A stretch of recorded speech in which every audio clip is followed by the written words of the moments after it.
Hey guys, it's Mike with RetroGameBoyz. In my never-ending quest to make customers happy and to try to accommodate different playing styles, I'm creating this video just to go over some of the nuances and maybe tips and techniques you can use when using a RetroGameBoyz control pad. So, a couple things I want to point out.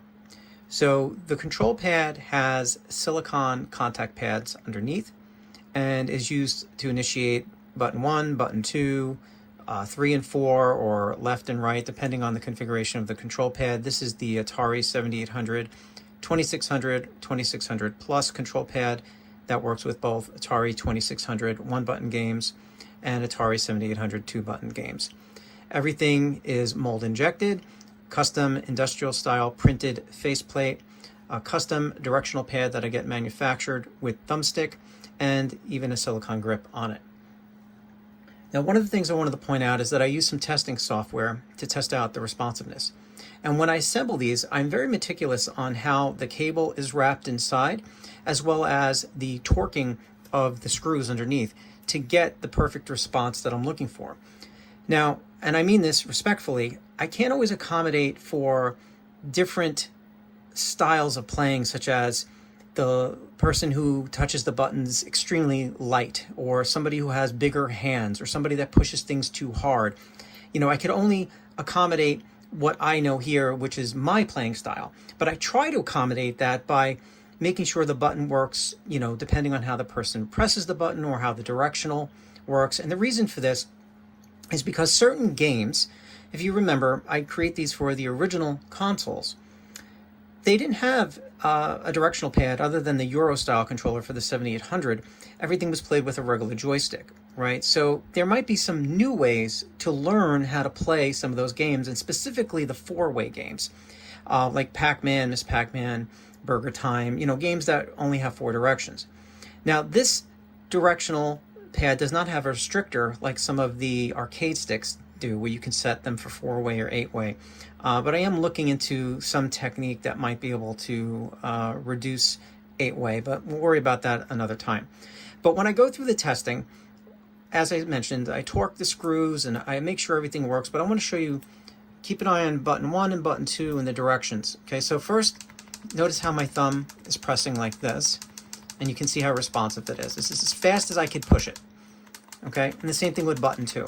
If I notice any skips in the buttons and I'm not happy with it, I will take apart the control pad and readjust the silicone pad, you know, modify what I have to do. Usually it has to do with the torquing and how the case is compressed against the board, or, you know, it could be the manufacturer changed the rubber on the silicone pad. There's all these little factors that can, but let me, that can, you know, make an adjustment.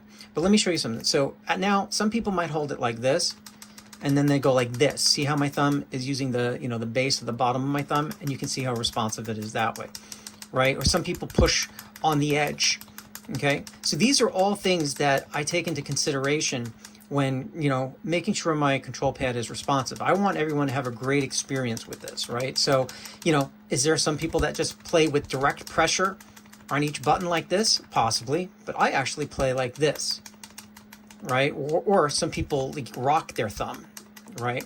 So keep that in mind when pressing on buttons. Now, again, these buttons just move right and left. I reserve these for other configurations like my Coleco and my Amiga and other types of control pads. Now, when it comes to the directional pad, lately I've been including a thumbstick because it's comfortable, it looks great, it's responsive. And I also include the mold injected directional pad in case somebody wants to swap it out, maybe get a little bit stiffer feel. Some people might not like it, but I give it as an option. So let me show you what happens here. When I test this, I move up, move down, move left, and move right. Notice that I take my finger lightly off for, like, you know, a microsecond when I switch directions, right? So I go up, up, down, down, left, left, right, right, and then I start doing it faster like this, right? Not so much of a heavy press or pressure, just very nicely. And you can see it can get nice all 4-way directions. Then I go up and I push to the right and push to the left, right? And that's how I get my diagonals. Same thing for the bottom, right? So up, down, left, right, and then I push to left and right. That's the nature of the contact pad that is underneath, right? It basically initiates these two connections here, you push up, you get your upper left, your upper right, or northeast, southeast, etc. Now, when you're playing games like Miss Pac-Man, you're moving down, and remember, it's not like pressure makes the character move. You just move in one direction and the character moves. And now as they're coming to a turn, you want to move in that direction. And that turn might be slightly before or just as it's happening. That's game dependent. Okay. Now, I tested this with the Atari 7800 joystick and even my Atari 2600 joystick, and I cannot always make the turns on time. But some people have a tendency to kind of like, hold or lean on the stick. So as they're moving and then they move to the right, you can see how it's moving to the northeast like that. That's going to register, and, the character might not move to the left. So a little technique for this, and I'm going to break away from this video footage. We're going to go and actually play a game. But to break away from this footage, when I do demonstrate that, you'll see that as I'm moving down, as I'm moving left, I don't put pressure on the pad, and I just move to the right or move to the left or move to the right, left, or up or down. And that's how you can play these four-way games and making those turns. Same goes for, arcade stick games that are 8-way without the restrictor gate, right? The technique is to relieve pressure right before you're about to make the turn. I'm not saying it's always perfect 100% of the time, but it is a tip or trick you can use. That's pretty much all I wanted to cover on this part. I thoroughly test, all my control pads, making sure they're very responsive and making sure people are going to have a good experience with it. But you will encounter certain playing styles, maybe your hands are too big, maybe your thumbs have too much pressure, that are going to have to be adjusted, maybe for certain games. And then, as I mentioned, if there's something I can develop to restrict, my 8-way pads to 4-way, I'm going to try to work on something. There have some ideas that I might be able to make available. All right, so let's break away from this and let's just go to some of the gameplay and introduce some of the techniques I talked about.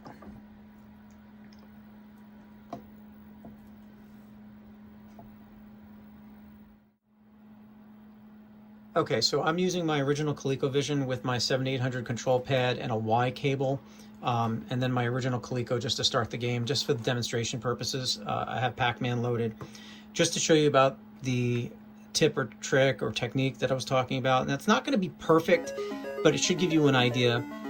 There's two ways you can do this.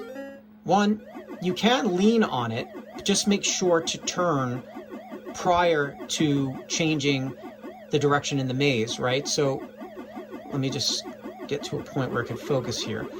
Okay, you can see how I'm playing here. I'm going to move over to the right, up, left, down. Right before I get to the turn, I'm actually making the move. Okay, this is just the nature of silicon directional pads. Right, now if you try to make the turn just as it comes, you might miss it. See, it might not be exact. Okay, so I went to pull down there and I moved to the left because it probably registered a diagonal left. But that is just the nature of it. Now, if it's the thumbstick or you have, the other directional pad, you could get more control. You can see how you could just remove the thumbstick. I got to get to a point, I got to get to a point where I could focus on the control.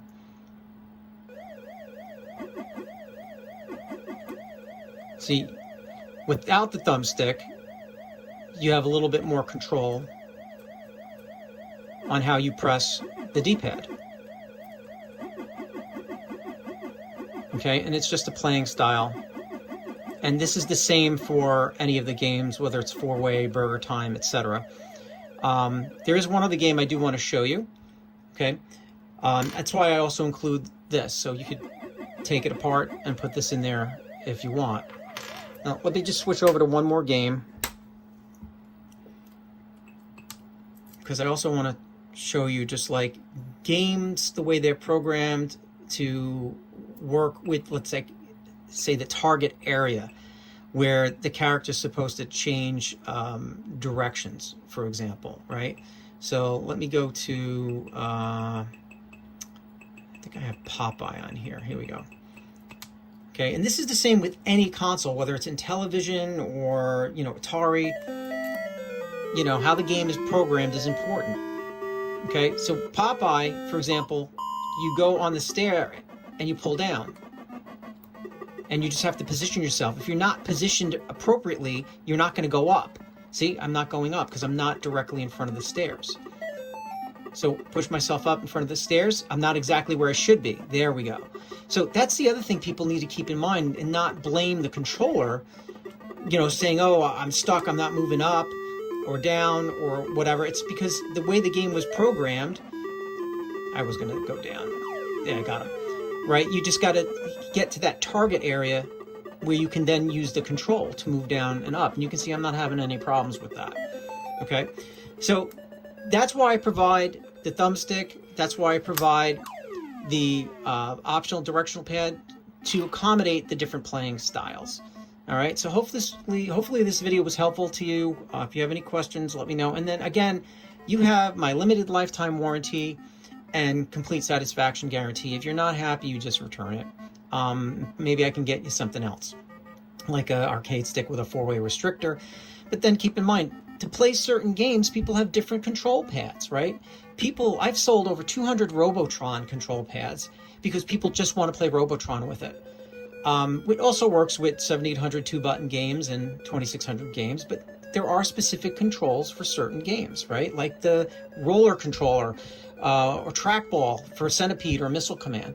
So it's not entirely uncommon to have multiple controllers for different games. So it depends on how, you know, religious you are with your 4-way games, and if it's something, you know, how sensitive you are and, you know, you really want to have that, then maybe you should have another control pad or controller for it. If I make any progress on the restrictor gate, for something like this, I will let you guys know. All right, hopefully you found the video helpful. Take care, guys.